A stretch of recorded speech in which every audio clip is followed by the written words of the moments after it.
grâce et faveur de Dieu dans vos maisons. Recevez les salutations de la Chambre Jourdain Clémence avec son nouvel opus, Providence divine, à voir dans le bac, très important. Dieu vous bénisse. Que la grâce et la paix du Seigneur soient avec vous. La Chambre internationale gospel en Abidjan et partout dans le monde entier. Pour la joindre à ce contact 00225 57 42 73 72 23. Dieu vous bénisse et ayez-le. Très important. Voilà. Ce jour, nous allons faire quelque chose. Nous allons voir quelque chose de très important en Luc chapitre 7. Luc chapitre 7, à partir du verset 12 que je lis. Lorsqu'il fut près de la porte de la ville, voici, on portait en terre un mort, fils unique de sa mère, qui était veuve, et il y avait avec elle beaucoup de gens. Le Seigneur, l'ayant vu, fut ému de compassion pour elle et lui dit, ne pleure pas. Il s'approcha et toucha le cercueil. Ceux qui le portaient s'arrêtèrent. Il dit, jeune homme, je te le dis, lève-toi. Et le mort s'assit et se mit à parler. Jésus le rendit à sa mère. Verset 15. Voilà, c'est une histoire très brève mais très importante. La Bible dit qu'il y avait dans la ville de Naïn. Naïn qui veut dire certainement délice. Et cette ville de Naïn devait apporter la joie, le délice et la vie. Et voici que malgré que cette veuve était à Naïn, elle avait une situation qui était fort déplorable, fort triste. Vous comprenez? Il y a des gens dans la vie desquels beaucoup de bonnes choses doivent arriver, mais qui vivent le contraire. Il y a des gens à qui ont été prophétisés de bonnes choses, mais qui vivent le contraire. Il y a des gens sur la vie desquels Dieu a des bons projets, des projets de paix et de bonheur, mais qui vivent des situations difficiles. Ils ne comprennent pas pourquoi, malgré tout ce que Dieu a prévu de bon pour eux, ils sont dans des situations difficiles. Je vous l'explique et vous verrez comment régler cette affaire. Lorsque la Bible dit, cette femme-là était à Naïn, elle devait profiter de tous ces délices-là, mais elle vivait une vie difficile parce qu'elle était veuve. Autrement dit, elle avait un mari, mais le mari est décédé. Et de ce mari, elle a eu un seul fils. Elle avait un fils unique. Et ce fils unique aussi a fini par décéder. Les gens de la ville étaient avec elle. Certainement, ils ont cherché des médecins, des docteurs, ils ont cherché des thérapeutes, des praticiens, ils ont cherché peut-être toutes sortes de personnes qui pouvaient guérir selon l'homme. Mais rien n'y fit, l'enfant est mort. Malgré tout ce que les gens ont pu faire, l'enfant est mort. Et la Bible dit que tout ce qu'ils ont trouvé à faire, c'est de l'accompagner au cimetière et pleurer avec elle. Écoutez-moi bien. Il y a des moments où les hommes peuvent vous donner un coup de main, vous soutenir quelque part, mais la main de l'homme est limitée. Il arrivera un moment où les hommes ne pourront rien faire pour vous. Il n'y aura que Dieu seul qui puisse faire quelque chose pour vous. C'est pourquoi ne mettez pas votre confiance en l'homme. Comptez plutôt sur le Seigneur. Il est dit en Psaume chapitre 60, la fin du verset 13 et le verset 14, la Bible dit ceci, le secours de l'homme n'est que vanité. Mais avec Dieu, nous ferons des exploits et il écrasera nos ennemis. Ça veut dire que le secours de l'homme, la main de l'homme est limitée pour t'aider, pour te soutenir, pour te secourir. Mais la main de Dieu n'est pas courte pour sauver, ni son oreille trop dure pour entendre. C'est pourquoi aie confiance dans le Seigneur. Et la Bible dit que cette femme-là, elle partait enterrer son fils avec les gens de la ville et ils étaient tous en train de pleurer. Je ne sais pas quelle situation te fait pleurer aujourd'hui. Peut-être que c'est le décès d'un mari, c'est le décès d'une femme, c'est le décès d'un enfant, c'est la perte d'un emploi, c'est une maladie qui se veut incurable, dont on n'a pas, les médecins n'ont pas le médicament, c'est une situation de chômage chronique, c'est une affaire de santé, c'est un problème financier quelconque qui t'assaille, qui te trouble quelque part, c'est une affaire difficile de laquelle tu n'arrives pas à sortir. C'est une situation comme la veuve qui voit son enfant mort, qui n'a plus la force, qui n'a pas la capacité, la puissance pour réveiller son enfant, pour réveiller son mari. Peut-être son mari la soutenait, son mari est mort. Peut-être il restait son fils pour la soutenir.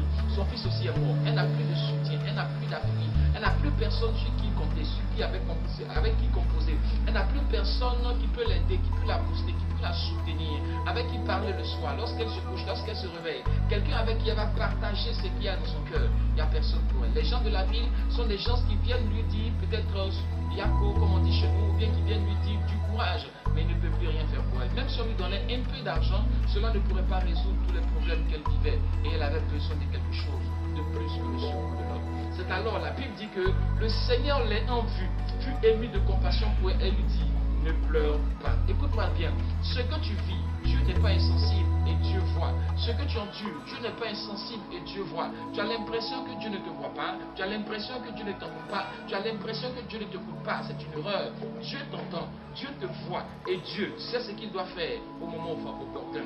Et comprenez ici que lorsque l'enfant était malade, le Seigneur était pas là. Lorsqu'on a mis l'enfant dans le Seigneur, le Seigneur n'était pas là. Mais lorsque la femme pensait que tout était perdu et qu'il fallait aller enterrer l'enfant, Dieu s'est levé et a dit stop. Trop c'est trop. Tu as assez souffert, tu as assez pleuré, tu es resté assez dans le chômage.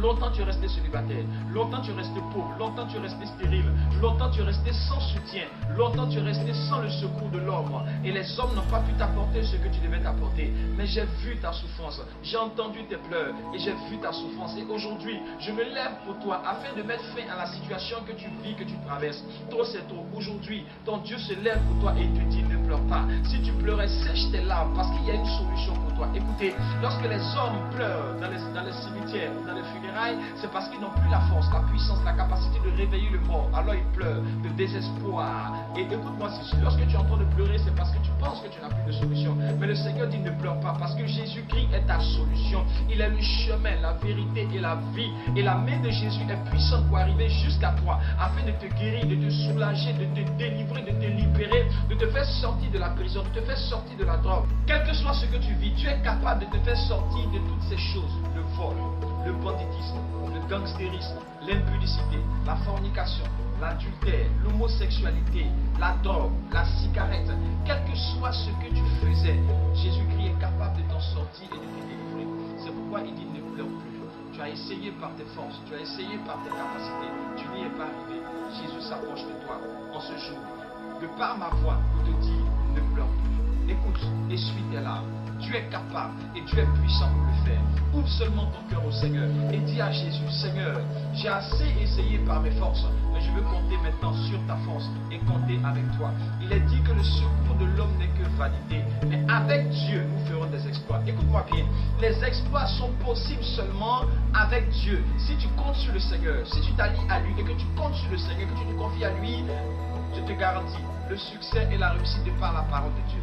Il est dit en Somme chapitre 37 verset 5, recommande ton sort à l'Éternel, mets en lui ta confiance et il agira. C'est pourquoi je veux te dire de mettre ta confiance dans le Seigneur. Et la Bible dit que le Seigneur s'approcha, toucha le cercueil, ceux qui le portaient s'arrêtaient et dit au jeune homme, je te le dis, lève-toi. Je prie que ta situation se relève, je prie que ton foyer se relève, je prie que ton travail se relève, je prie que tes finances se relèvent. Et là où tu pensais qu'il y avait la mort, ou là où la mort était rentrée dans ta maison, au nom de Jésus-Christ, cette mort sort de tes finances, cette mort sort de ton visa, cette mort sort de ton foyer, cette mort sort de ton travail, cette mort sort de ta famille, cette mort sort de ta maison. Au nom de Jésus-Christ, mort, je te commande, tu sors de la vie de cette personne qui m'écoute et qui me regarde maintenant. Je t'interdis de te manifester dans sa vie, dans ses affaires, dans ses finances, dans sa maison.